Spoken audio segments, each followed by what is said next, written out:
सन्मान यात्रेसाठी ज्या बैठकीमध्ये आर्थिक मदतीचं आवाहन करण्यात आलं होतं त्या आव्हानाचा प्रतिसाद म्हणून आम्ही आमच्या धर्मवीर संभाजी युवक मंडळ गाडेबार बिचुगली शहापूर तर्फे 30,000 रुपये वर्गणी तसेच आमच्या गल्लीतील युवा कार्यकर्ते ओंकार बैलूरकर यांच्यातर्फे 5,000 अशी रोख रक्कम आम्ही या ठिकाणी अध्यक्षांच्या हाती सुपूर्द करत आहे.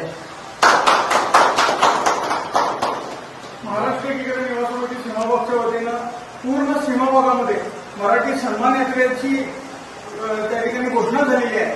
त्या घोषणेला आम्ही आजपर्यंत आमचा प्रत्येक लढा हा लोकवर्गणीतून सहभागातून झालेला आहे. अशासाठी आव्हान आम्ही त्या ठिकाणी केलं होतं आणि त्याला प्रतिसाद देत आज धर्मवीर संभाजी युवक मंडळ गाडेबार बिचुगली शहापूर यांनी 30,000 रुपये, ओंकार संजय बैलूरकर यांनी 5,000 रुपये आज आम्हाला देणगी स्वरूपात दिले आहेत. मी त्या चळवळीत खरीचा वाटा त्यांनी उचलल्याबद्दल मंडळाचे आभार मानतो आणि ही यात्रा यशस्वी करून परत एकदा मराठीला सीमाभागात सन्मानाने आणूया असं आवाहन करतो. धन्यवाद.